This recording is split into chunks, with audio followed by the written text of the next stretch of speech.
সমাজপতিরা, দলপতিরা যদি সলাতের সময়কে মেরে দেয় তখন তোমরা কি করবা? বলেন, আপনি বলেন কি করব? তখন বাড়িতে পড়ে নিও। হাদিস তো বুখারী মুসলিম, এটা মনে হয় বুঝতে পারলেন না। আবার বলি, বুখারী মুসলিমের হাদিস, বিত্তশালীরা যদি সলাতের সময়কে মেরে দেয়, মানে কি? নির্ধারিত সময়ে সলাত আদায় না করে। সমাজপতিরা যদি নির্ধারিত সময়ে সলাত আদায় না করে, নির্ধারিত সময় যদি মেরে দেয়, তাহলে কি করবা? তখন সাহাবীগণ বলছেন, বলেন কি করব? আরে বাড়িতে পড়ে নিও। তারপর মন চাইলে তাদের সাথে জামাতে পড়তে যায়। তখন যেটা হয়ে গেছে সেটা ফরজ, যেটা এখন হবে সেটা নফল। মন না চাইলে যায়ও না। হাদিস তো বুখারী মুসলিম। বাড়িতে পড়ার অনুমতি দিচ্ছেন, আপনি প্রয়োজনে আসর পড়েন বাড়িতে, ফজর পড়েন বাড়িতে। এর অর্থ এই নয় যে আপনি তার সাথে 5টায় সালাত আদায় করবেন, এটা হতেই পারে না। এই নয় যে আপনি সূর্য ওঠার সময় পূর্ব আপনি সালাত আদায় করবেন, এটা হতেই পারে না। আমি যেটা বললাম, আপনার তো বিবেচনা আছে। মাছ দিয়ে ভাত খেলে আপনি কাঁটা ফেলে খান, কাঁটা সহ খান না। আর ঢাকা শহরে 1 শতক জমি কিনলে তার যে কত কাগজ, 22, 62, 72 জমি জরিপ আছে কিনা, এই আছে কিনা, সেই আছে কিনা, খারিজ আছে কিনা, সব দেখেন। আর রাসূলের বিধানটা পরকালের জন্য করবেন, এটা একটু দেখা লাগবে না? আব্দুল রাজ্জাক সাহেবের কথা ছেড়েই দিলাম। আমি তো মানুষ, আমি তো বিবেচনা করে দেখতে পারি। আপনি বিবেচনা করে দেখবেন, এটাই ঠিক। ইবাদতের জগতে সবচেয়ে দামি ভিন্ন ধরনের ব্যতিক্রম ইবাদত, যেই ইবাদতের কোনো আপোষ নাই, পৃথিবীতে কোনো আপোষই নাই, পড়তেই হবে। মানুষের জীবনে সবচেয়ে গুরুত্বপূর্ণ, সবচেয়ে ব্যতিক্রম ইবাদত হলো সালাত, যার সাথে কিয়ামত পর্যন্ত তার বয়স শেষ হওয়া পর্যন্ত আপোষ করতে পারবে না, যার জরিমানা নেই। হুজুর বলছেন জানাজার সময়, এই ছেলে, তোমার বাপের কয় ওয়াক্ত সালাত কাজা হয়েছে? হুজুর 3 ওয়াক্ত। আচ্ছা আচ্ছা, 5, 5, 15, 1,500 টাকা দাও। জানাজা করে দিল। আল্লাহ রাসূল বলছেন তার কাফারা নেই, উমরি কাজা নেই, সালাত এগুলো চলে না। সন্ধ্যের নামে ইবাদত নেই। আপনার বয়স এখন 80, একদিনও নামাজ পড়েননি, উমরি কাজা নেই। আজকে জোহরের সালাত আদায় করে বলেন, আল্লাহ আমার ভুল হয়েছে, মাফ করে দাও। আল্লাহ বলবেন ঠিক আছে, দিলাম। আপনার স্বীকৃতির অপেক্ষা আছেন আল্লাহ তাআলা, আপনার স্বীকৃতির অপেক্ষায় আছেন আল্লাহ তাআলা। মনে রাখবেন, আল্লাহ আমি কার জমি দখল করে নিয়েছি, মাফ করো, তখন এটা হবে না। বলছে ওটা তো মানুষের ব্যাপার, ওটা তো আমার ব্যাপার নয়। ওটা কাবা ঘরের গিলাপ ধরে বললে হবে না। যার করেছ তার সাথে কথা শেষ করে আস, ক্ষমা তার কাছে নিয়ে আস। আমার সাথে যেগুলো জড়িত, সুদ খেতে খেতে একবারে ব্যাংক ব্যালেন্স পূর্ণ হয়ে আছে, কোটি কোটি টাকা, আজকে বলছে যে আজকে আর থেকে আমি সুদ খাবো না, বন্ধ করলাম, আমাকে মাফ করো। ঠিক আছে, করলাম। আপনার স্বীকৃতি যেমন ঠিক আছে তেমন, বুঝেননি কথা? আপনার স্বীকৃতি যেমন ঠিক আছে তেমন। আপনি একটু বলেন, ইউনূস আলাইহিস সালামের স্বীকৃতিতে কোনো ত্রুটি ছিল? ইউনূস আলাইহিস স্বীকৃতিতে কোনো ত্রুটি ছিল না। হাতে হাতে বললেন ঠিক আছে, তোমাকে বাঁচিয়ে দিলাম। পৃথিবীর যে কোনো মানুষ এই কথা বলবে, আমি তাকে বাঁচিয়ে দেব কিয়ামত পর্যন্ত। আমরা বিগত জুমায় অবগত হয়েছি যে আমাদের এই লম্বা সময়ে, দীর্ঘ সময় ধরে আমরা পবিত্রতার উপর আলোচনা করছিলাম। পবিত্রতার আলোচনা শেষ হওয়ায় আজকের জুমায় আমাদের আলোচনা রয়েছে সালাত সম্পর্কে। আমরা আজকে সালাত সম্পর্কে আলোচনা করতে গিয়ে সালাতের ফজিলত, সালাত আদায় করলে কি পেতে পারি, এ নিয়ে আমরা আলোচনা করব ইনশাআল্লাহ। সামনের জুমায় এই বিষয়ই থাকবে, পরবর্তীতে নিয়ম ইনশাআল্লাহ। সম্মানিত দিনী ভাই বোন, আমরা বিগত জুমায় যা আলোচনা করছিলাম তাতে একটি গুরুত্বপূর্ণ কথা ছুটে যায়, আর তা হচ্ছে যে মহিলারা ঋতুবতী হলে সালাত আদায় করবে না বা করবে, বিষয়গুলি অবগত হচ্ছিলাম। তার একটি বিষয় ছিল সন্তান প্রসবের কারণে মহিলাদের সালাত আদায় করতে হবে না, ঊর্ধ্বে সময়সীমা 40 দিন। এ কথা আয়েশা রাদিয়াল্লাহু তাআলা আনহা বলেন। আয়েশা রাদিয়াল্লাহু তাআলা আনহা বলেন, রাসূল সাল্লাল্লাহু আলাইহি সাল্লাম বলেছেন, সন্তান প্রসবের কারণে যে রক্ত আসে এর কারণে তাদেরকে সালাত থেকে বিরত থাকতে হবে। তার ঊর্ধ্বে টাইম 40 দিন। 40 দিনের আগে তারা পবিত্র ভালো হয়ে গেলে সালাত আদায় করবে, অন্যথায় 40 দিন পর্যন্ত সালাত থেকে বিরত থাকবে। এরপরেও যদি তারা নিজেকে এমন কিছু দেখে ও বুঝে, তখনও তাকে সালাত আদায় করতে হবে। উম্মু সালমা রাদিয়াল্লাহু তাআলা আনহা বলেন, রাসূল সাল্লাল্লাহু আলাইহি ওয়াসাল্লাম বলেছেন, সন্তান প্রসবের কারণে মহিলারা 40 দিন সালাত থেকে বিরত থাকবে, বসে থাকবে। এ কথা রাসূল সাল্লাল্লাহু আলাইহি সাল্লাম বলেন। হাদিস দুইটি সহিহ এবং বিবরণটি যা আমরা আগে থেকে জেনে আছি তা ঠিক। তবে 40 দিন পার হলে এই রোগ, এই ব্যাধি বা এই রক্ত আর গ্রহণীয় হবে না, তখন তাকে সালাত আদায় করতে হবে। আমরা একটা অংশ অবগত হচ্ছিলাম খুব ভালোভাবে যে হিন্দুরা নারীদের দাম দেয়নি, ইহুদি দেয়নি, খ্রিস্টান দেয়নি। যাকে জাহেলিয়াতের যুগ বলা হয়েছে, আমাদের নবী আসার পূর্বের যুগ, তারাও নারীদের দাম দেয়নি। মর্মে আমরা পেশ করছিলাম আল্লাহ কিভাবে নারীদের দাম দিলেন, মুহাম্মদ সাল্লাল্লাহু আলাইহি সাল্লাম কিভাবে নারীদের দাম দিলেন। মর্মে বলতে গিয়ে একটি গুরুত্বপূর্ণ হাদিস আয়েশা রাদিয়াল্লাহু তাআলা আনহা থেকে ছিল। তিনি বলেন যে আশরাবুল মাআ ওয়া আনা হায়েদ, আমি নিজে পানি পান করি তখন আমি ঋতুবতী। সুম্মা উনাবিলহু, তারপর আমি গিলাসটা রাসূলের হাতে দিই। ফায়াদাউ ফাহু ফি মাউদি ফিয়া, দেখি তিনি মুখ লাগালেন গিলাসের সেখানেই যেখানে আমি মুখ লাগিয়ে পানি পান করেছি। রাসূল সাল্লাল্লাহু আলাইহি সাল্লাম তার স্ত্রীর কাছে বিক্রি হয়ে যাননি, এটা আপনি ভুল বুঝবেন না। আল্লাহ বলছেন ওয়াজআলনা বাইনাহুম মাওয়াদ্দাতা ওয়া রাহমা, আমি আল্লাহ স্বামী স্ত্রীর মাঝে ভালোবাসা, ভ্রাতৃত্বভাব সৃষ্টি করেছি। সেইটা কি? আমাদের দেশে তো কথায় কথায় তালাক। ওরাও যেমন আছে 19-20 সহ্য করে না, তোমার বাসায় থাকবো না, তুমি ছেড়ে দাও, এই এই কথা নাই সতা নাই। মাস 6 মাস বছর চলছে, কথা বলে না স্বামীর সাথে, খুব ঘুরছে। ছেলে আছে, মেয়ে আছে, ছেলের বন্ধুরা আছে, মেয়ের বান্ধবীরা আছে, আত্মীয় স্বজন আছে, তার সাথে চলছে, সংসার কাটাচ্ছে। স্বামীর আর কি প্রয়োজন? এমনটা গতিবিধি তাদেরও আছে, এমনটা গতিবিধি পুরুষেরও আছে। সামান্য 19-20 হলে তাকে গালি দেওয়া, মুখ খারাপ করা, এইটা পারিবারিক জীবনে যেন না আসে, সেই কথাটা আল্লাহ বললেন যে আমি তাদের মাঝে ভ্রাতৃত্ব ভালোবাসা সৃষ্টি করে দিয়েছি। তো তাদের মাঝে যে আল্লাহ করে দিয়েছেন, তো আল্লাহ কি নিজে এসে দেখাবেন? মুহাম্মদ সাল্লাল্লাহু আলাইহি সাল্লাম বাস্তব দেখালেন, তা আমি আর আপনি সেভাবেই দেখাবো, এটা আমাদের জিম্মেদারি। তা আপনি যদি এখন বলেন আমার স্ত্রী তো আমাকে সহ্যই করে না, পানি এভাবে খাওয়া তো বহু দূরের কথা, কতদিন থেকে আমাকে পানি দেয়নি সেই হিসাবে। এখন বিবেচনা আপনার কাছে। এত ভালোবাসার পরেও তালাকের বিধান আল্লাহই দিয়েছে। এত ভালোবাসার পরেও বুঝের জন্য 90 দিন সময়ও দিয়েছেন, যাতে করে মানুষ তাড়াতাড়ি বিপদে না পড়ে।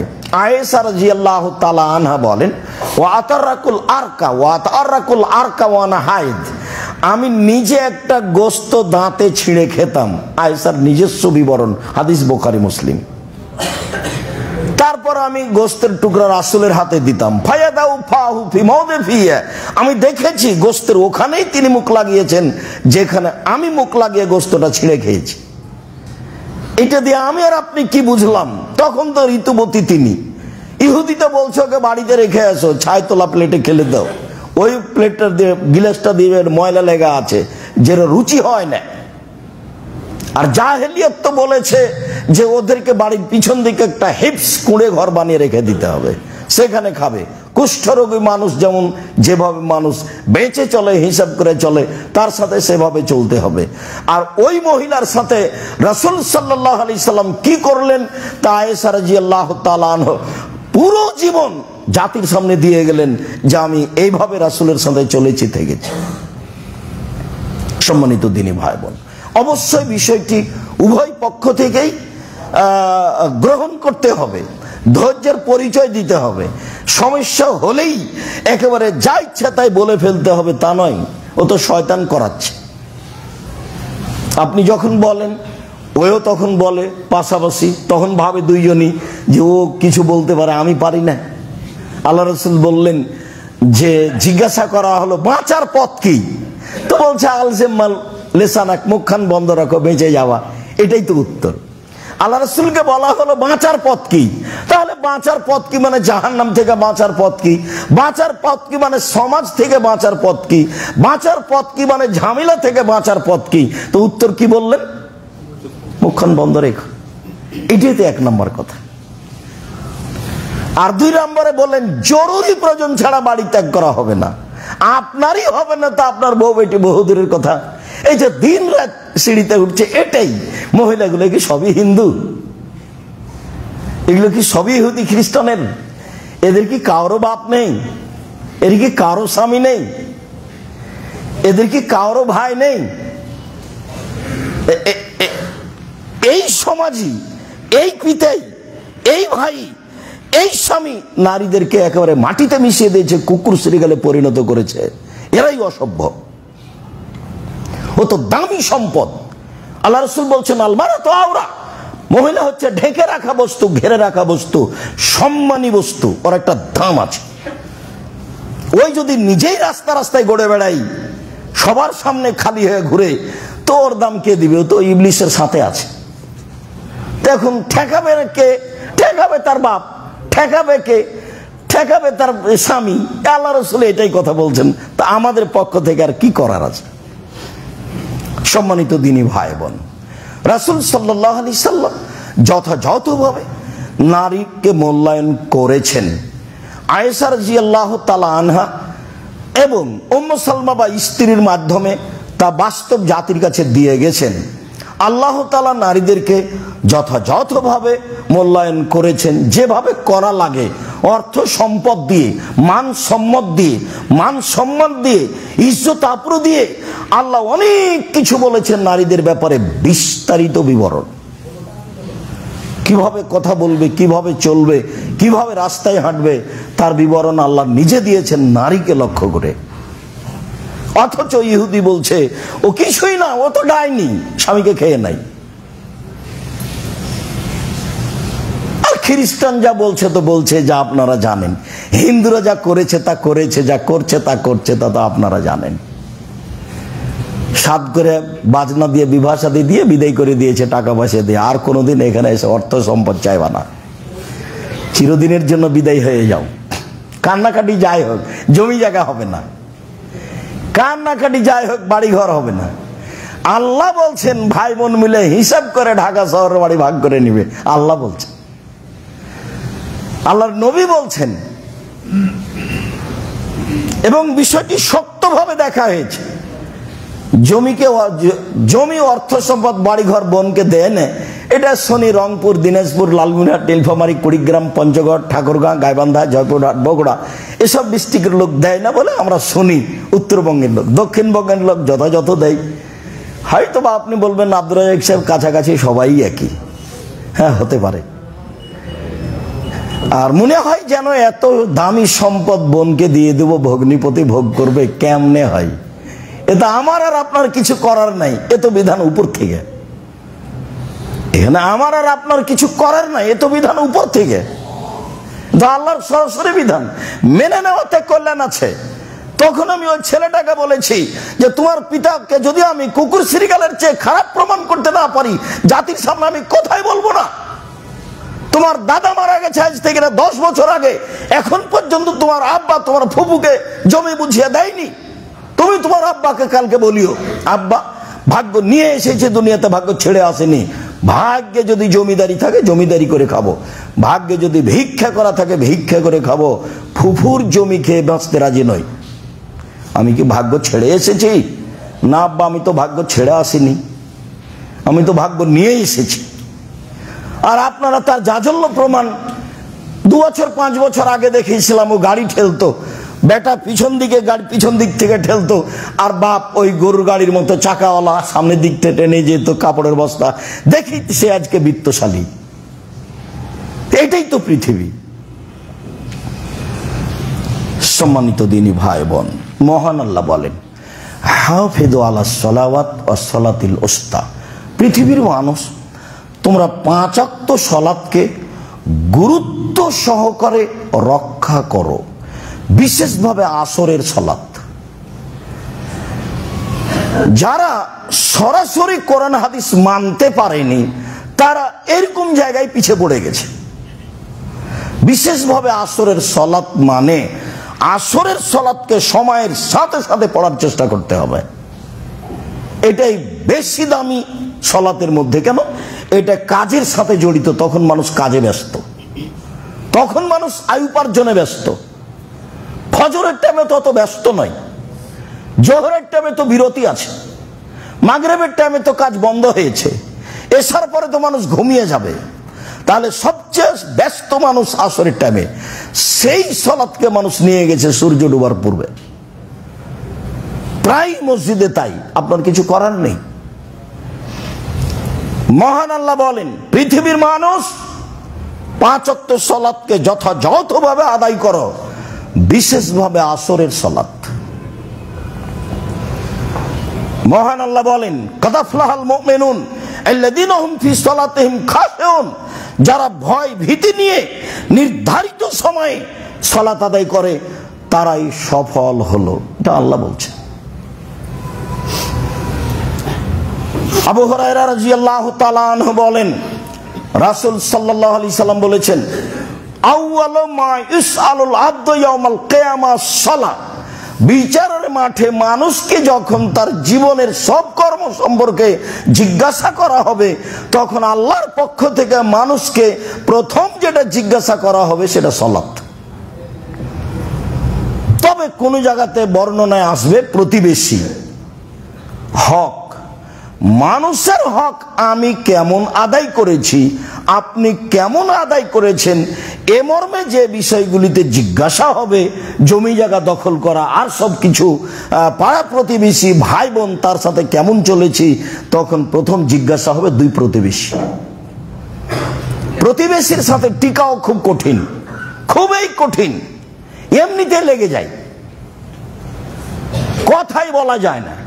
তখন আল্লাহ রাসূল বলছেন, আরবাউন লিসাদা, সুখময় জীবনের জন্য 4টা জিনিস লাগে। 4টা জিনিস আছে যার, সুখময় জীবন তার। সুখময় জীবন তার 4টা জিনিস আছে যার। 1, আলমারাতুস সালেহা, ভদ্র নম্র বুদ্ধিমতী নরম আচরণের স্ত্রী। আচরণ নরম হতে হবে, খাস্টা মেস্টা যদি হয়, আর যদি কথা একবার উল্টিয়ে ধরে একটুকু শান্তি পাবেন না। সারাদিন পরিশ্রম করে বিকাল 5টায় বাড়িতে ঢুকেছেন, ঢোকার সাথে সাথে এমন কিছু বলল যে সেটা আর মাথায় সরে না সারা রাত। পরের দিন সকালে আবার চলে গেলেন। আল মারাতুস সালেহা, মেজাজ হতে হবে নরম মহিলার, গতিবিধি হতে হবে ঠান্ডা, স্বভাব হতে হবে ভদ্র নম্র, তার কথা কর্মই, কথার সাথে সাথে স্বামীর সবকিছু ঠান্ডা হয়ে যাবে, রাগটা সব চলে যাবে। ওকে ওই জন্যই সৃষ্টি করা হয়েছে। আল্লাহ বলছেন যে আমি মহিলাকে সৃষ্টি করেছি তার স্বামীকে শান্তি তৃপ্তি দেওয়ার জন্য। কথা আল্লাহ বলেন। মুহাম্মদ সাল্লাল্লাহু আলাইহি সাল্লাম বলতেন, তাও তো আপনি বলতেন যে মানুষ বলেছে। আল্লাহ বলছেন যে আমি নারীকে শান্তি তৃপ্তির জন্য সৃষ্টি করেছি।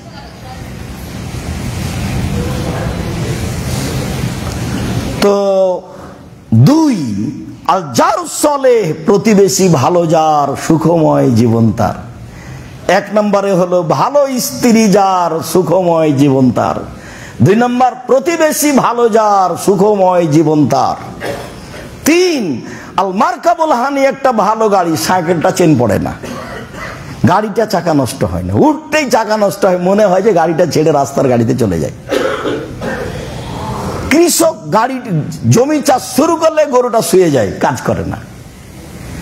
তো আল্লাহ রাসূল বলছেন আল মারকাবুল হানি একটা ভালো বাহন, 4 আল বাইতুল ওয়াসে প্রশস্ত ঘর, অন্তত মেহমান যেখানে বসবে সেটা প্রশস্ত হতে হবে। কি সুবিধা মুহাম্মদ সাল্লাল্লাহু আলাইহি সাল্লাম কিভাবে সংসার করলেন। ওমর রাদিয়াল্লাহু তাআলা কুঁড়ে ঘরে বসবাস করে অর্ধ পৃথিবী পরিচালনা করলেন, তখনও বাড়ি ঘর তেমন নেই। ওই মুহাম্মদ সাল্লাল্লাহু আলাইহি সাল্লাম বলছেন যিনি খাটে শুয়ে থাকেন, যেই খাটে দড়ির প্রসাদ দিয়ে করা আছে, সাজানো আছে, সেখানে বিছনা কেথা নেই, তিনি উঠে বসলেন। আব্দুল্লাহ ইবনে মাসউদ বলছেন উঠে যখন বসলেন দেখলাম গায়ে পিঠে একবারে দড়ি সুতনির দাগে পরিপূর্ণ হয়ে আছে। তো আমি বলছি আপনি একটু ভালো কিছু করলে হয় না? আমি আব্দুল্লাহ ইবনে মাসউদ বললাম। তখন বলছে যে ভালো কিছু করে কি করবা, এটা তো করলো ইহুদি খ্রিস্টান, তারাই তো করছে, আমরা আর কি করব।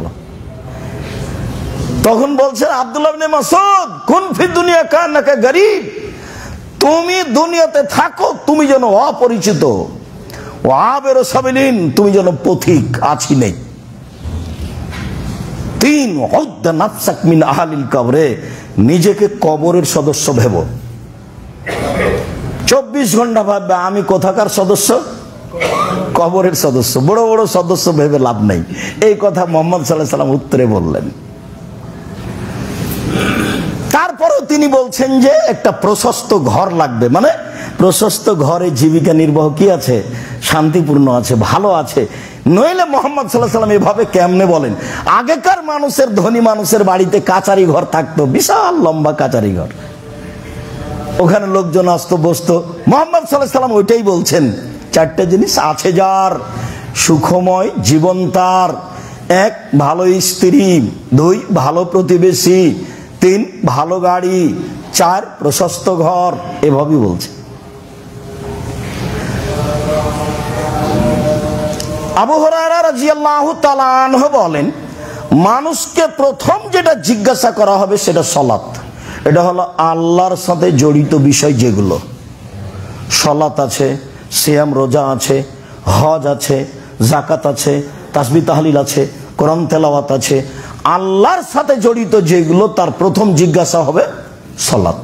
আর মানুষের সাথে জড়িত যেগুলো তার প্রথম জিজ্ঞাসা হবে 2 প্রতিবেশী। তারপরে আল্লাহ রাসূল বলেন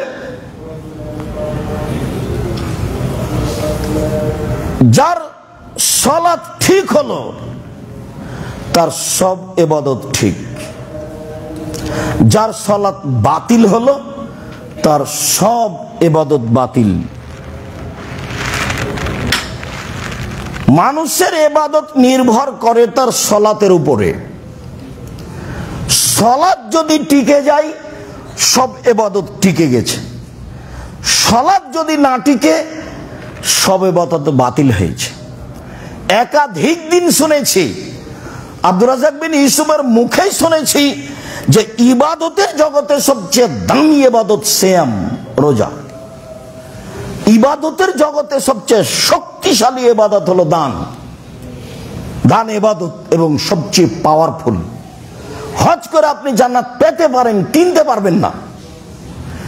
আপনি সালাত আদায় করে জান্নাত পেতে পারেন, কিনতে পারবেন না। সিয়াম রোজা থেকে আপনি জান্নাত পেতে পারেন, আপনি কিনতে পারবেন না। দান করে আপনি জান্নাত কিনে নিতে পারেন। আল্লাহ বলছে যে আমি জান্নাত বিক্রি করেছি, ও টাকা পয়সার বিনিময়ে আমি বিক্রি করে দিয়েছি। তা আল্লাহ বলছে, উনি বলছেন বিক্রির শব্দ, আল্লাহ নিজে। তা আমি আর আপনি কিনতে পারি কি করে? যেহেতু আল্লাহ বিক্রি করে দিয়েছেন, তা আমি আর আপনি কিনি, তাহলে পথেটে। এরপরেও যদি বিচারের মাঠে সালাত না টিকে তাহলে কোন ইবাদত টিকবে না, সব বাতিল হবে। এক ভিন্ন ধরনের ইবাদত। আনাস রাদিয়াল্লাহু তাআলা আনহু বলেন রাসূল সাল্লাল্লাহু আলাইহি ওয়াসাল্লাম বলেছেন as-salatu salasatu aslasin, সালাত 3 ভাগে বিভক্ত। আর তাহুরু সলুসুন, ওযু হলো 3 ভাগের 1 ভাগ। রুকু সলুসুন, রুকু হলো 3 ভাগের 1 ভাগ। আর সুজুদ সলুসুন, সিজদা হলো 3 ভাগের 1 ভাগ। ফামান আদাহা বিহাক্কিহা কবিলাত সালাতুহু কবিলাত সাইর আমালিহি, যদি সালাতের সব নিয়ম ঠিক ঠিক আদায় করে সালাত কবুল করা হবে, সব ইবাদত কবুল করা হবে। ওয়াইন রুদ্দাত আলাইহি সালাতুহু, সালাতের নিয়ম কানুনে যদি সালাত প্রত্যাখ্যান করা হয়, যা ইবাদত করেছে সবই বাতিল। এটা রাসূলের মুখের কথা। এই জন্য তাড়াহুড়া রুকু করা, তাড়াহুড়া করে রুকু করা হবে না। এই জন্য তাড়াহুড়া করে সিজদা করা হবে না। এই জন্য তাড়াহুড়া করে ওযু করা হবে না। খালি সিজদা দিবেন আর উঠবেন, দিবেন আর উঠবেন, এরকম ইবাদত হবে না। যে দুনিয়ার লোক করছে, যে করছে তো মানুষ, রাসূল সাল্লাল্লাহু আলাইহি ওয়াসাল্লাম যা বলেছেন তার তো, মানুষ তো একটা মানুষের মতামতের উপরই চলে। মানুষ কি সহজে রাসূল সাল্লাল্লাহু আলাইহি ওয়াসাল্লামের নীতিতে চলে? এটা খুব কঠিন। যে যাকে ভালোবাসে তার নিয়ম মেনে চলে, যে যাকে ভালোবাসে সে তার নিয়ম মেনে চলে। তো সম্মানিত দ্বীনী ভাই বোন, সালাত এমন একটি ইবাদত যার উপরে নির্ভর করে অন্যান্য ইবাদত। যদি সালাত কবুল হয় আরগুলো এমনিতেই কবুল হবে, যদি সালাত কবুল না হয় তাহলে আরগুলো কবুল হবে না। সালাতই একটা ইবাদত, একবারে ব্যতিক্রম, কোনো সমস্যা বুঝে না। অন্যান্য ইবাদত সমস্যা বুঝে। যেমন হজ, এবছর করলেন না, সামনে বার করেন, এ তো হলো, তো এ তো সমস্যা বুঝলো। যেমন যাকাত, 20 দিনে 1 মাস আগে দিয়ে দেন, সমস্যা নেই, হাদিস আছে। 10 দিন পরে দেন, দেন, সমস্যা নেই, দেন, এই যে সমস্যা বুঝলো। রোজা, এখনো অসুস্থ, পরে করেন। এখন মহিলা ঋতুবতী, পরে করুক, এই যে মেনে নিয়েছে। অথচ বড় বড় বিধান, সবাই ফরজ বিধান। সালাত কোনো সমস্যা মানে না। ওযু করে সালাত আদায় করতে হয়, পানি নেই, তায়াম্মুম করে পড়ো। তায়াম্মুম মাটি নেই, এমনিতেই পড়ো। দাঁড়িয়ে সালাত আদায় করতে হয়, তো দাঁড়িয়ে পারছি না, বসে করো। তো বসে পারছে না, শুয়ে করো। কেবলার দিকে মুখ করে সালাত আদায় করতে হয়, কেবলা বোঝা যায় না, এমনিতেই পড়ো। পরিষ্কার কাপড় পরে সালাত আদায় করতে হয়, তো পরিষ্কার নেই, পেশাব পায়খানা লেগে আছে, সেটাই পড়ো। বলে পরিষ্কার অপরিষ্কার কোনো কাপড়ই নাই, কারণবশত নগ্ন উলঙ্গ হয়ে আছি, বলে এই সময়তেই সালাত আদায় করতে হবে, বাধ্য করতেই হবে। কোনো প্রকার আপোষ নাই, কোনো প্রকার মিস নেই। এতটুক যে শতকরা 95 জন মুসলিম যেটা বুঝতে চায় না, যেটা আল্লাহ রাসূল সহজ করেছেন, সেটা হলো সফরে আছেন, তখন জোহর 2 আসর 2 একসাথে পড়ে নেন। সফরে আছেন, তখন মাগরিব 3 এশা 2 একসাথে পড়ে নেন। এ তো সহজ পথ। জোহরের আগেই বের হয়েছেন সফরে, তো জোহর ঠেলে নিয়ে যান আসরে। জোহরের টাইমে বের হয়েছেন, তো আসর আগে আনেন জোহরে। মাগরিবের আগে বের হয়েছেন, মাগরিব নিয়ে যান এশায়, রাত 10টা হোক না কেন, 12টা হোক না কেন, মাগরিব একবারে নিয়ে যাবেন এশায়।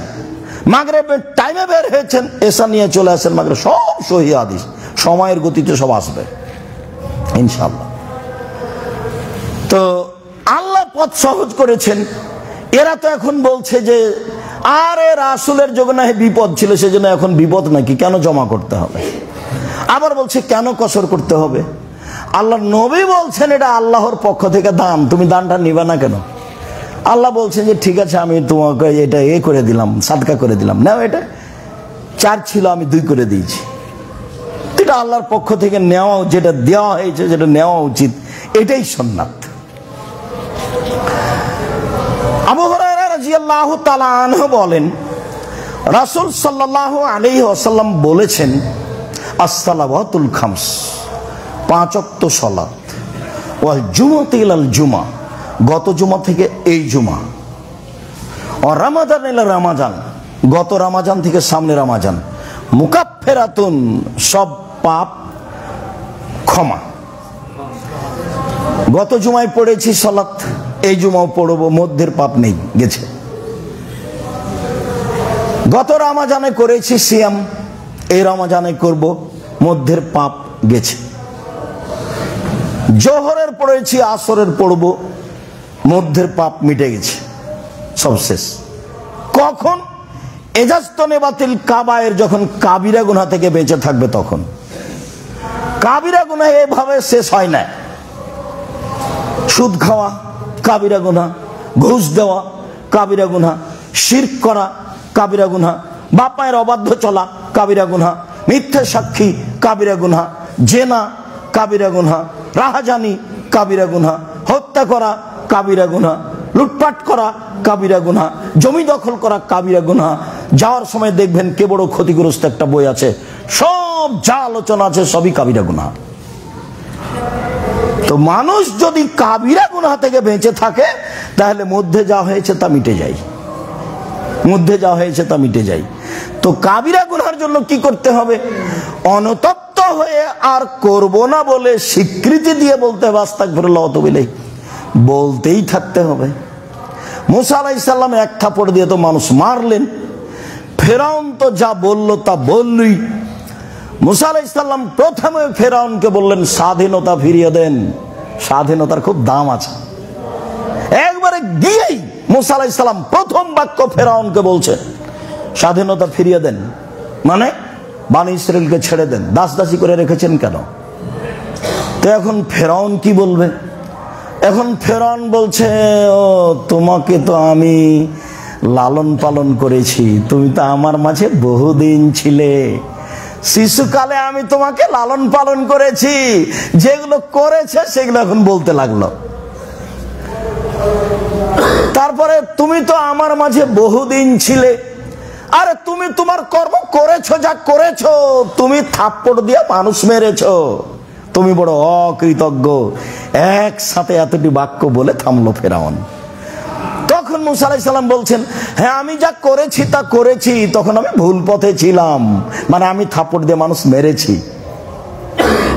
আমি তোমার ভয়ে দেশ ছেড়েছি, আমার প্রতিপালক আমাকে জ্ঞানে গুণে পূর্ণ করেছেন, তিনি আমাকে নবী করেছেন, তুমি আমার প্রতি অনুগ্রহ করেছো, অনুগ্রহ করে তুমি আমাকে খোঁটা দিয়েছো, খোঁটা দিয়ে তুমি বনী ইসরাইলকে দাস দাসীতে পরিণত করেছো, তুমি বড় উদ্ধত স্বৈরাচার সীমা লঙ্ঘন করেছো। এই পর্যন্ত মুসা আলাইহিস সালাম বললেন। দাওয়াত সরকারকে দিতে হবে, পদটা দখল করতে হবে না, পদটা দখলের জন্য চেষ্টা করতে হবে না, হলো বোকামি, তখন হবে মারামারি। ওকে বলতে হবে আপনি ঠিক হন। এই যে ফেরাউনের চেয়ে দাম্ভিক, বদ, স্বৈরাচার, জুলুমবাজ পৃথিবীর ইতিহাসে কেউ নেই। সেখানে সেখানে মুসা আলাইহিস সালাম এইভাবে কথা বলেছে। আবু হুরায়রা রাদিয়াল্লাহু তাআলা আনহু বলেন রাসূল সাল্লাল্লাহু আলাইহি ওয়াসাল্লাম বলেছেন আর আইতুম ইন্না বাবিকুম ফি নাহারিন ইয়াগতাসিলু ফিহি কুল্লা ইয়াউমিন খামসা মাররা আও খামসান। আচ্ছা তোমরা কি মনে করো, সঙ্গী সাথীকে বলছে, আচ্ছা সঙ্গী সাথী তোমরা কি মনে করো, তোমাদের বাড়ির সামনে যদি একটা নদী থাকে, সেখানে যদি 5 বার গোসল করো, হালিয়াবকামিন দারানিহি শায়, তাহলে কি গায়ে ময়লা থাকবে? মানে বেশি পরিষ্কার করলে তো ময়লা থাকে না, তাহলে কি ময়লা থাকবে? কালু লায়াবকামিন দারানিহি শায়, জি না, তা তো থাকবে না। স্বীকৃতি নিলেন তা তো থাকবে না। তখন আল্লাহ রাসূল বলছেন ফাযালিকা সালাওয়াত মিসলু যালিকা সালাত ইয়ামুল্লাহু বিহিনাল খাতায়া। এই 5 ওয়াক্ত সালাত দিয়ে আল্লাহ সব পাপ মিটিয়ে দিবেন, মধ্যে যেগুলো ছিল সেগুলো গেছে। কাবিরা গুনাহ ব্যতীত যা হবে ওইখানে বাক্যটা ছেড়ে এসেছি। তো মুসা আলাইহিস সালাম এক থাপ্পড় দিয়ে মানুষ মারলেন, এখন মরা পর্যন্ত বলতে থাকলেন রব্বি ইন্নী যালামতু নাফসি ফাগফিরলি, হে আমার প্রতিপালক আমি ভুল করেছি, আমাকে মাফ করো। আল্লাহ বললেনও যে আমি মাফ করে দিলাম, এর পরেও বিচারের মাঠে যখন আমরা যাব তার কাছে, যে আপনি তো খুব দামি মানুষ, আল্লাহর সাথে কথা বলেছেন, এমন তো কেউ সুযোগ পায়নি, সরাসরি বিশাল সব দামি মানুষ আপনি, আপনার সম্মান ভাবাই যায় না। আল্লাহর নবী বলছেন সবাই যখন কিয়ামতের মাঠে অজ্ঞান হয়ে যাবে, তখন সর্বপ্রথমে আমার জ্ঞান ফিরবে। জ্ঞান ফিরলে আমি দেখব মুসা আলাইহিস সালাম আল্লাহর আরশ ধরে ঝুলছেন, তখন তার জ্ঞান পূর্ণ। তো আমি বলতে পারছি না মুসা আলাইহিস সালামের জ্ঞান কি আমার আগেই ফিরেছে, না তুর পাহাড়ে অজ্ঞান হয়ে গেছিলেন সেটা শোধ হয়ে গেছে, আজকে অজ্ঞানী হননি? বুঝতে পারেননি কথা মনে হয়। যখন সবাই দাবি জানিয়েছিল আপনাকে মানবো আল্লাহ বলে, মুসা একটু আল্লাহকে দেখাও না, তাই কি আর দেখা যায়? না দেখালে তোমাকে মানতে পারছি না। তাহলে ঠিক আছে চলো তুর পাহাড়ে, ওই পাহাড়ে চলো, দেখো ওইদিকে, দেখো তো ওইদিকে তাকিয়ে আছে, একটা বিদ্যুৎ হওয়াতে সব অজ্ঞান হয়ে গেছে, সবাই এখন মরে পড়ে আছে। তখন মুসা আলাইহিস সালাম বলছেন, আল্লাহ আরো তো বিপদ হলো, এখন তো আর আমি বাড়ি যেতেই পারবো না, আমি কি জবাব দিব? তো তুমি এদের জীবিত করে দাও, তাহলে আর একবার কিয়ামত দেখেছে সবাই। এখন মুসা আলাইহিস সালাম তার মধ্যে ছিলেন, তো মুসা আলাইহিস সালাম সেদিন অজ্ঞান হয়েছিলেন, তাহলে কি সেদিন তিনি অজ্ঞান হয়েছিলেন সেটাই হয়ে গেছে, আজকে তিনি হননি? আমি মুহাম্মদ সাল্লাল্লাহু আলাইহি সাল্লাম নিশ্চিত বলতে পারছি না তিনি এভাবে বলে গেছেন। তিনি কি আসলে অজ্ঞান হননি, না আমার আগেই তিনি চেতনা ফিরিয়ে পেয়েছেন? তা আমি বলতে পারছি না। এই কথা মুহাম্মদ সাল্লাল্লাহু আলাইহি সাল্লাম বলেন। 5 ওয়াক্ত সালাত আদায় করলে তোমাদের গায়ে ময়লা থাকবে কি? না। তো ঠিক 5 ওয়াক্ত সালাত আদায় করলে মানুষের পাপ মিটে যাবে, এই কথা রাসূল সাল্লাল্লাহু আলাইহি সাল্লাম বলেন। 5 ওয়াক্ত সালাতের অনেক গুণ। আল্লাহুম্মা সাল্লি আলাইহি আল্লাহুম্মা বারিক আলাইহি। আলহামদুলিল্লাহি ওয়াহদা ওয়াসসালাতু ওয়াসসালামু আলা মান লা নাবিয়্যা বাদা। আবু হুরায়রা রাদিয়াল্লাহু তাআলা আনহু বলেন, রাসূল সাল্লাল্লাহু আলাইহি সাল্লাম বলেছেন, আলা আদুল্লুকুম মা ইয়ামহুল্লাহু বিহিল খাতায়া ওয়া বিহি দারাজাত। এই হাদিসটা আমরা এখানে আলোচনার দ্বিতীয় খুতবায় শুনেছি। আমি কি তোমাদের একটা আমলের কথা বলে দিব না, যাতে পাপ মিটে যাবে, মান বেড়ে যাবে? তো সাহাবীগণ বললেন, বলেন সেটা কি? তো আল্লাহ রাসূল বললেন, ইসবাগুল ওযু, ভালো করে ওযু করা। 2 কাসরাতুল খুতা ইলাল মাসাজিদ, পায়ে হেঁটে মসজিদে যাওয়া। 3 ইন্তেজারুস সালাত বাদা সালাত, সালাতের পরে সালাতের অপেক্ষা করলে পাপ মিটে যাবে, মান বেড়ে যাবে। ফলাফলে আরো আছে যে হয়ে যাবে সেই দিনের মতো যেদিন তার মাতাকে জন্ম দিয়েছে, নিষ্পাপ হয়ে যাবে। ওযু করে যখন মানুষ সালাত আদায় করে তখন মানুষ নিষ্পাপ হয়ে যায়। যেমন ওযুর হাদিসে একটা হাদিস শুনেছি, জাল ওযু ইয়াহদু মা কানা কাবলাহু, ওযু অতীতের সব পাপকে মিটিয়ে দেয়। তো সালাতও সব পাপকে মিটিয়ে দেয়, এই ক্ষমতা আল্লাহ তাআলা সালাতের মধ্যে দিয়েছেন। মুহাম্মদ সাল্লাল্লাহু আলাইহি সাল্লাম সেভাবেই বলেছেন। তো এখন সালাত কবুল হওয়া না হওয়া সেটা আমাদের বিষয়, আমরা যেভাবে জানবো বুঝবো সেভাবে আমলের চেষ্টা করব ইনশাআল্লাহ। আব্দুল্লাহ ইবনে মাসউদ রাদিয়াল্লাহু তাআলা আনহু বলেন, একজন লোক আসাবা মিন ইমরাতিন কবলাতান, কোন নারীর সাথে অশ্লীল কাজ করে বসে বা অশ্লীল কাজের কাছাকাছি এরকম কিছু। তারপরে ও রাসূলের কাছে আসলো, এসে বলল যে আল্লাহর নবী আমি এই অন্যায় করেছি। তো আল্লাহ রাসূল তাকে কিছু বললেন না, বিষয়টা তার কাছে জিজ্ঞাসা করলেন না, কি হয়েছে, কি ঘটনা, কিছু বললেন না। তো কিছু যখন বললেন না, তো লোকটি রাসূল সাল্লাল্লাহু আলাইহি সাল্লামের সাথে সালাত আদায় করলো।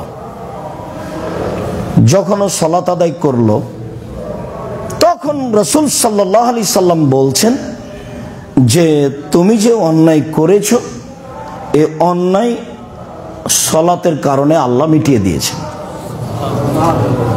ফাগাফারাল্লাহু লাকা বিহাযা, এই সালাতের মাধ্যম দিয়ে আল্লাহ তোমার ওটা মিটিয়ে দিয়েছেন।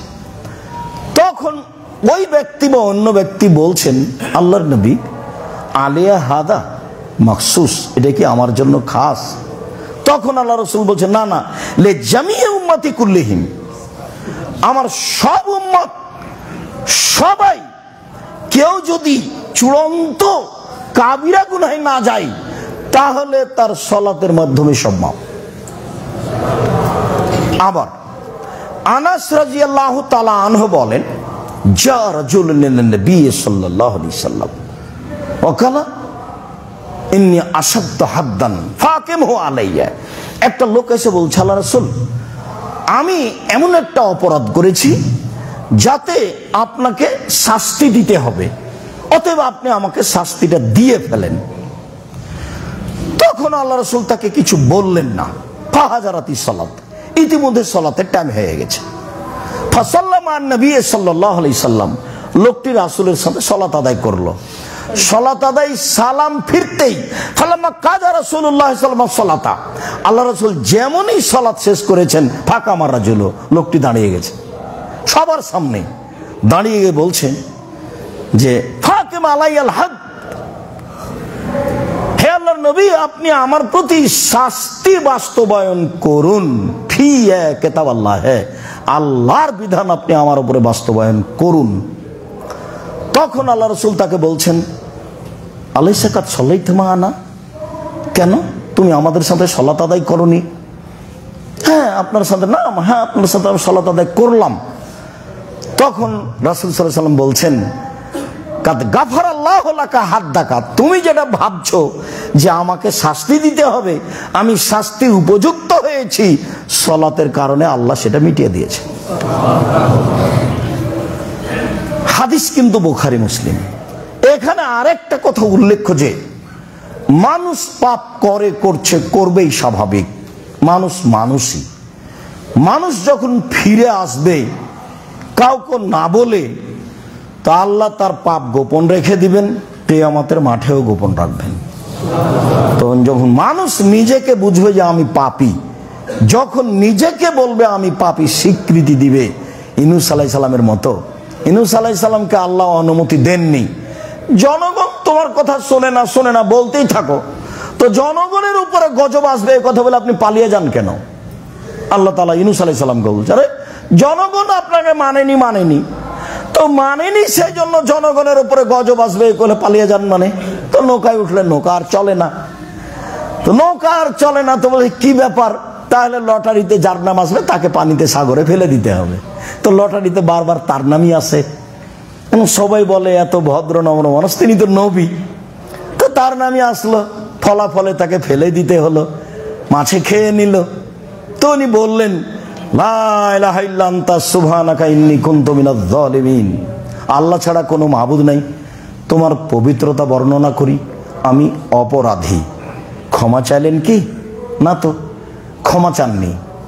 ক্ষমা চেয়েছেন আদম আলাইহিস সালাম, ক্ষমা চেয়েছেন মূসা আলাইহিস সালাম, কিন্তু ইউনূস আলাইহিস সালাম ক্ষমা চাননি, বললেন যে আমি অপরাধী। স্বীকৃতি দিবেন, স্বীকৃতি মানে আর করব না, স্বীকৃতি দিবেন, স্বীকৃতি মানে আর করব না। তখন আল্লাহ ক্ষমা করতে থাকবেন, আবার হলে আবারও ক্ষমা করবেন, আবার হলে আবারও ক্ষমা করবেন। ও তো একাধিক দিন শুনেছি যে ইবলিস বলল, ঠিক আছে আমি আপনার রহমত থেকে চলে যাচ্ছি, আমার একটা কথা শুনতে হবে। কি কথা? কিয়ামত পর্যন্ত বেঁচে থাকার সুযোগ দিতে হবে। দিলাম। আচ্ছা তাহলে আপনার সম্মানের কসম, আমার ইজ্জতের কসম, আপনার মর্যাদার কসম, কিভাবে আদমের ছেলে মেয়ে জান্নাতে যায় সেটা আমি দেখে ছেড়ে দেবো। ওর দেহে যতদিন শ্বাস আছে ওকে আমি পাপী করেই ছাড়বো। এটা তো ইবলিসের জিদ, কিয়ামত পর্যন্ত বেঁচে থাকবে আপনার জন্য জানি মানি শত্রু। তখন আল্লাহ তাআলা বললেন, আচ্ছা ঠিক আছে, আদমের ছেলে মেয়ে যতবার আমাকে বলবে ভুল হয়েছে ততবার আমি ক্ষমা করে দেবো। উনি তো শক্তি প্রয়োগ করে ইবলিসের সামনে বললেন, যা তুই কিছু করতে পারবি না, এ তো বললেন না। তার মানে ইবলিস তার কর্মে বহাল থাকবে, ও হলো খোলাখুলি শত্রু, সব সময় অন্যায়কে ভালো করে দেখাবে, একবারে যে জমি 3 বার বিক্রি করেছেন, চতুর্থবারে যখন বিক্রি করতে যাবেন তখন ও শয়তান বলবে, হ্যাঁ ঠিক আছে করে ফেলাম, সব সময় খারাপটাকে ভালো করে দেখাতে পারে। আদম আলাইহিস সালামের সামনে বলছে, আমি উত্তম উপদেশদাতা, আপনি আমার কথা শোনেন।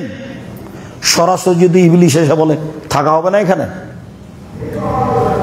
আল্লাহ আপনাকে ফাঁকি দিয়েছে, ধোকা দিয়েছে, এই কথাকে আর আদম আলাইহিস সালাম শুনবেন? তো নবী, এখন এসাই বলছেন আমি উত্তম উপদেশ দাতা, আমি হচ্ছে পৃথিবীতে সবচেয়ে বড় উপদেষ্টা, পৃথিবীতে সবচেয়ে বড় উপদেষ্টা আমি, উত্তম কল্যাণকামী। আমার কথা শোনেন আপনি, আল্লাহ আপনাকে জান্নাতে থাকতে দিবেন না, সেই জন্য ফল খেতে নিষেধ করেছেন, তারপর আর নেই। এখন স্ত্রী বলছেন খাও না, খাও। কত বলে লোকটা, কসম করে বলে খাও না, এত শক্ত করে বলে। তা আদম আলাইহিস সালাম ভাবছেন কেমন কথা হলো, আল্লাহ এখনই নিষেধ করলেন এটা খেতে হবে, ভাবছেন। কিছুক্ষণ পরে আবার চলে এসেছে, এসে বলছে যে আমি উত্তম উপদেশ দাতা, উত্তম ভালো। খায়ের শব্দ ব্যবহার হয়েছে কোরআন মাজিদে। আবার নাই, তখন বউ আবার বলছে, তখন খেয়ে ফেলেছেন। সবাই যখন বলে খেয়ে ফেলি, যেমন খেয়ে ফেলেছেন, তখন আল্লাহ বলছেন না আমি তো এটা বলিনি, আমি তো নিষেধ করেছি।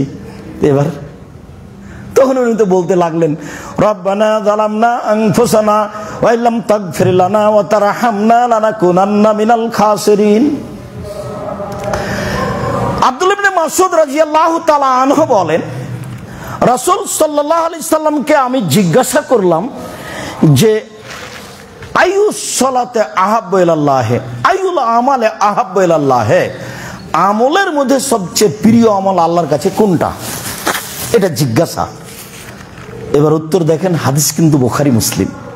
আস-সালাতু লিওয়াক্তিহা, সালাতকে নির্ধারিত সময়ে আদায় করা আমলের যুগে সবচেয়ে, আমলের জগতে সবচেয়ে উত্তম আমল। খালি 5টার সময় আজান দিয়ে আসর পড়লেই হবে? সূর্য ওঠার সময় আজান দিয়ে ফজর পড়লেই হবে?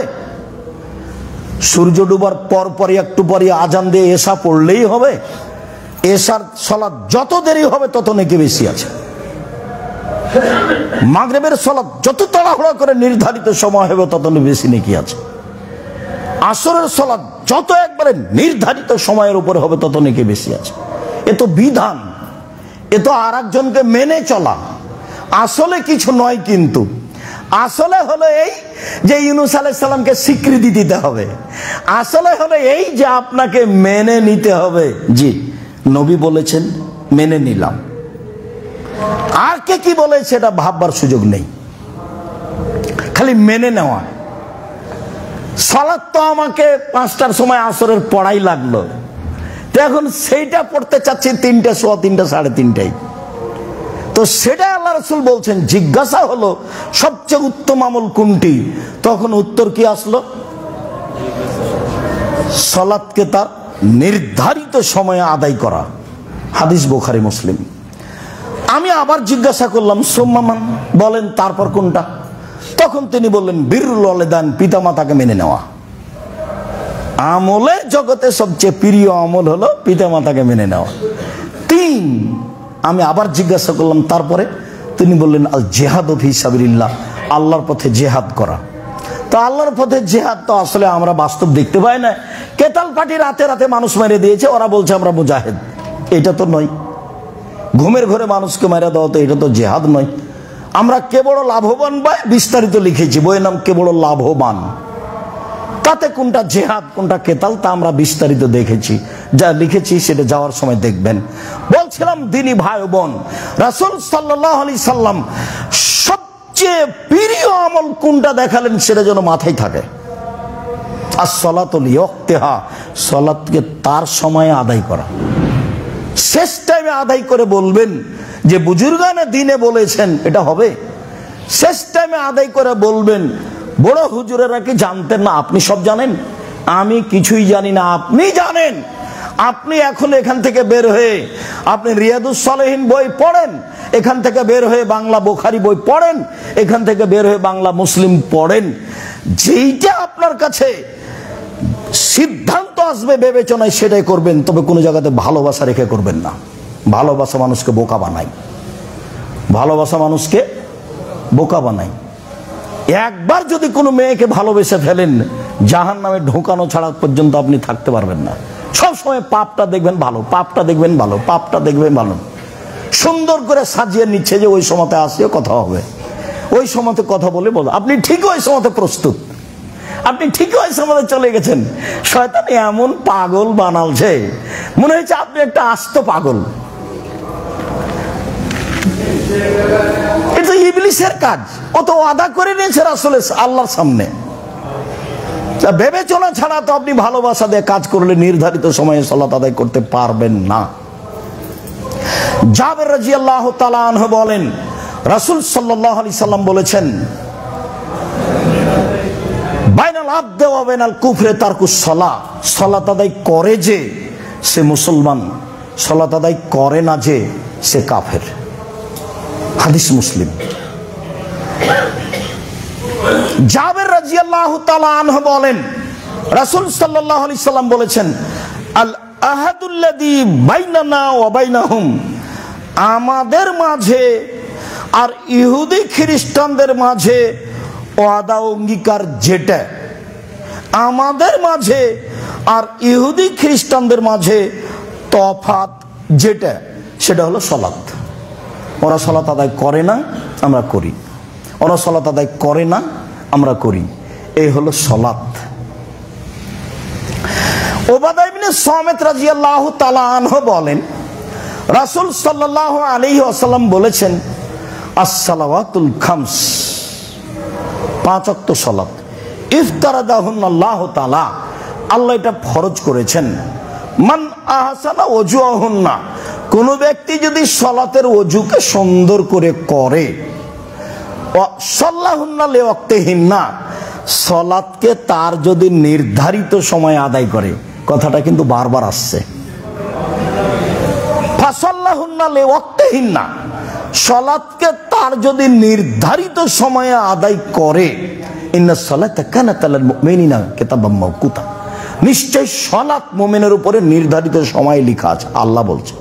এখন আল্লাহ নবী বলছেন, তাকে যদি নির্ধারিত সময় আদায় করে, তারপরে বাক্যটা শোনেন, ওয়া আতাম্মা রুকুহুন্না ওয়া খুশুহুন্না, রুকু সিজদাটা ঠিক ঠিক করে, ভীতিটা ঠিক ঠিক দেখায়।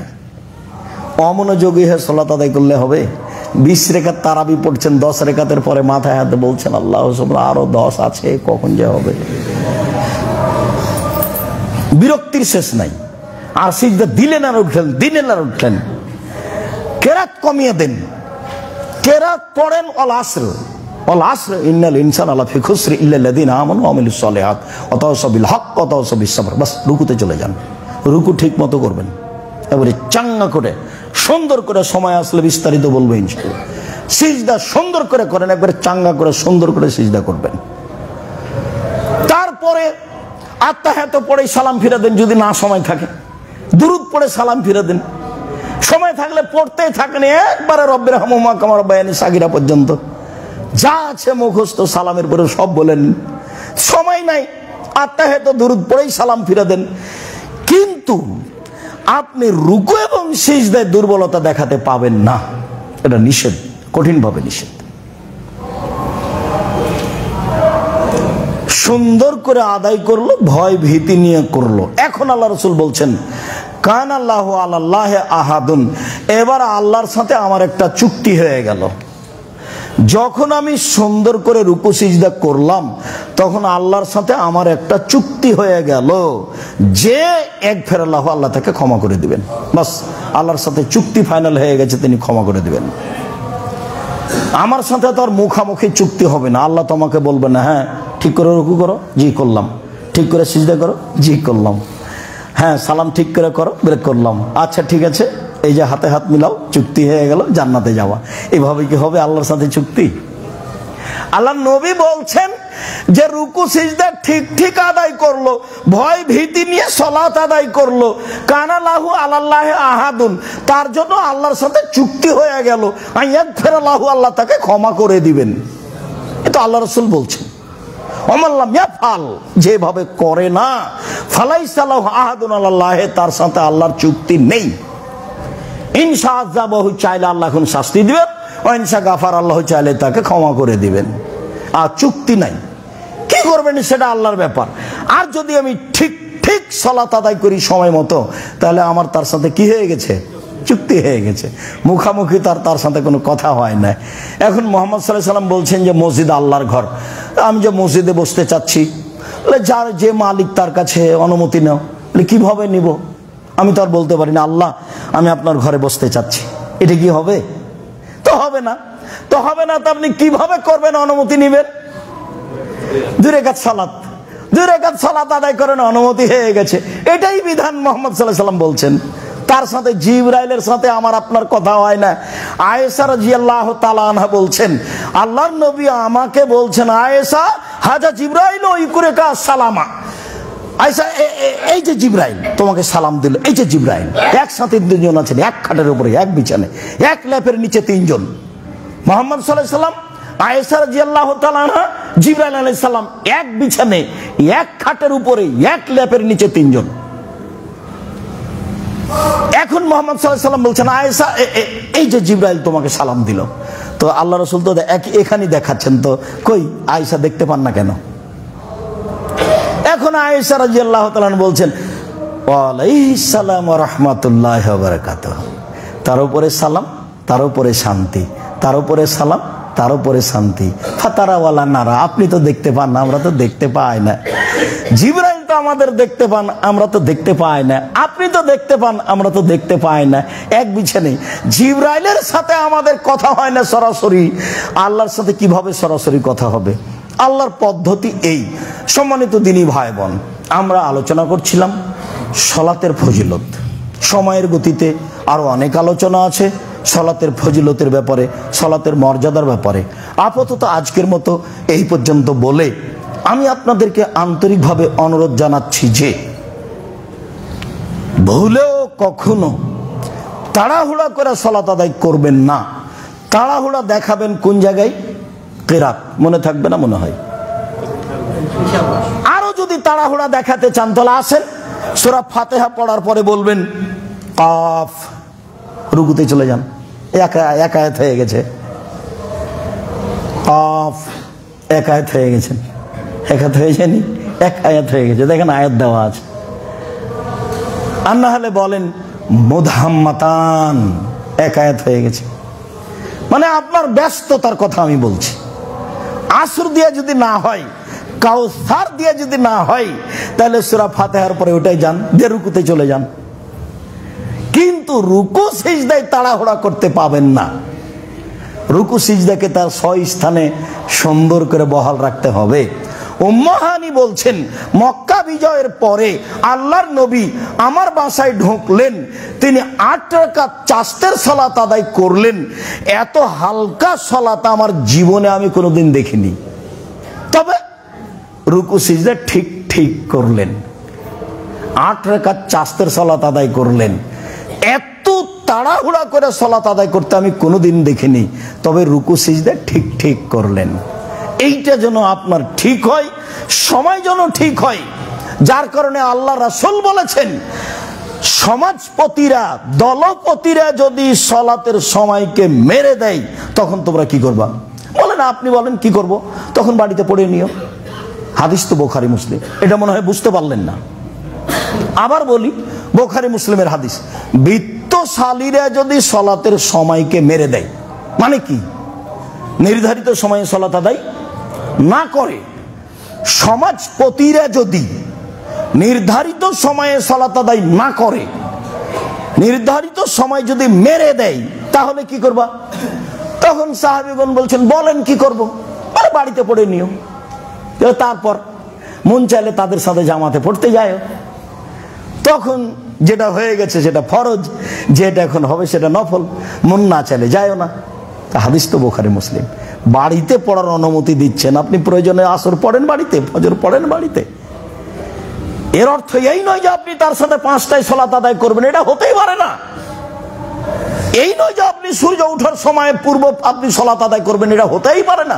আমি তো এটা বললাম, আপনার তো বিবেচনা আছে। মাছ দিয়ে ভাত খেলে আপনি কাঁটা ফেলে খান, কাঁটা সহ খান না। আর ঢাকা শহরে 1 শতক জমি কিনলে তার যে কত কাগজ, 22, 62, 72 জমি জরিপ আছে কিনা, এই আছে কিনা, সেই আছে কিনা, খারিজ আছে কিনা, সব দেখেন। আর রাসূলের বিধানটা পরকালের জন্য করবেন, এটা একটু দেখা লাগবে না? আব্দুল রাজ্জাক সাহেবের কথা ছেড়েই দিলাম। আমি তো মানুষ, আমি তো বিবেচনা করে দেখতে পারি। আপনি বিবেচনা করে দেখবেন, এটাই ঠিক। ইবাদতের জগতে সবচেয়ে দামি ভিন্ন ধরনের ব্যতিক্রম ইবাদত, যেই ইবাদতের কোনো আপোষ নাই, পৃথিবীতে কোনো আপোষই নাই, পড়তেই হবে। মানুষের জীবনে সবচেয়ে গুরুত্বপূর্ণ, সবচেয়ে ব্যতিক্রম ইবাদত হলো সালাত, যার সাথে কিয়ামত পর্যন্ত তার বয়স শেষ হওয়া পর্যন্ত আপোষ করতে পারবে না, যার জরিমানা নেই। হুজুর বলছেন জানাজার সময়, এই ছেলে তোমার বাপের কয় ওয়াক্ত সালাত কাজা হয়েছে? হুজুর 3 ওয়াক্ত। আচ্ছা আচ্ছা, 5 5 15 1,500 টাকা দাও, জানাজা করে দিল।